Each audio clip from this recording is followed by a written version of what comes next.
Okay, the next question is from Vaibhav Srivastava from IIT Delhi. Vaibhav, can you stand please? Vaibhav from IIT Delhi. Oh, there you are, sorry.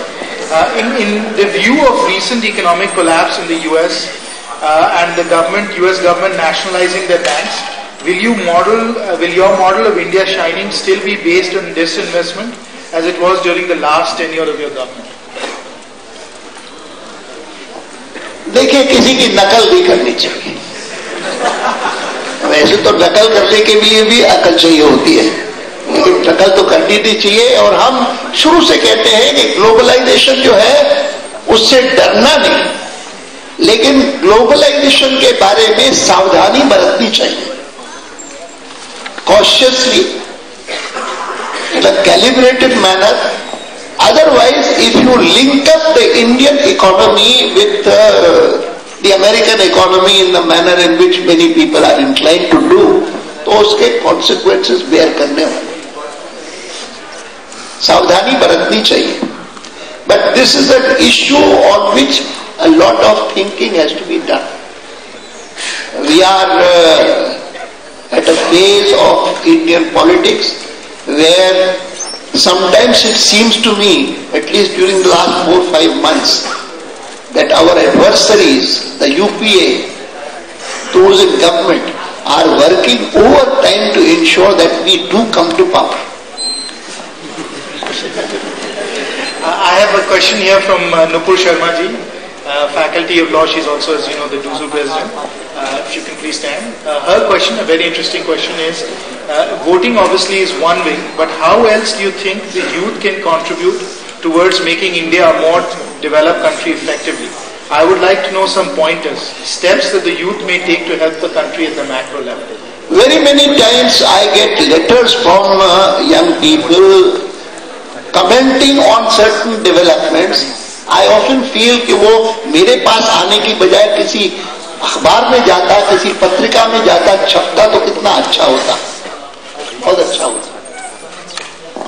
मेरे पास आता है तो उसका मुझे थोड़ा लाभ है, लेकिन अगर अखबार में वो छपता और उसके कारण हजारों लोग उसको पढ़ते, तो the writer would be contributing to molding public opinion in that direction. Alright, we have a very interesting question from Hiren Sanchala of IMT Ghaziabad. Can Hiren please stand? There he is. Hiren Sanchala from IMT Ghaziabad. To Shri L.K. Advani ji, sir, as you would acknowledge, the work of a parliamentarian has multiplied manifold over the past 6 decades. How then can one explain the consistent decline in the working hours of Parliament? An underperforming employee or even an underperforming CEO stands to lose his job. Why not apply the same yardstick to our MPs?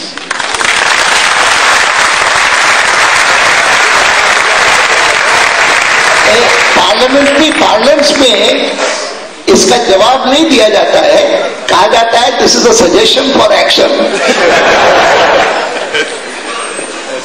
I have a question from Garima Lamba, Mass Communication IP University, Garima. Your question is, as politics is considered a dirty game, and more generally from today's youth is less interested in politics, how are you going to inspire the youth to come forward and take a step in help in cleaning up politics in India? I have not said politics is a dirty game. I do not view it as that. In fact, I feel that in every profession one can do a lot for the country. Perhaps this is one profession where you can do a lot more for the country. I do not regard it as a dirty game.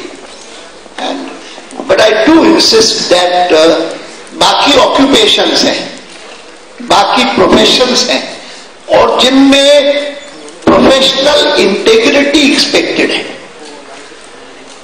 This, since the days before 47, politics has been viewed by the country, by society, as a kind of a mission for serving the people, serving society. And people expect those in politics to function as some kind of missionaries. It may not be fully possible as it was in before 47, but even to the extent it's possible, one should do it. Okay, the next question is from Shishir Jain from IMT Ghaziabad. Okay, thank you Shishir for your question. Shishir's question is, sir, the education sector as of now is non-profit. However, if it is made profitable with regulation on percentage of margin that can be taken out and percentage to be pumped back or invested, more players would like to enter the sector, ensuring quality without compromising on quality. Kindly tell us your viewpoints on deregulating higher education. I would only say that when Amartya Sen was given the Nobel Prize, it was the first time that I read a couple of his books at that time. And they were not about economics. His Nobel Prize was on economics. He insisted that while proper economic strategy for India is desirable, necessary, even more important is that we shed our neglect of education and health that has been done till now. That is more important than a proper economic. So far as deregulation is concerned, ऐसे सारे जो सवाल है, the government would have everything to say on that.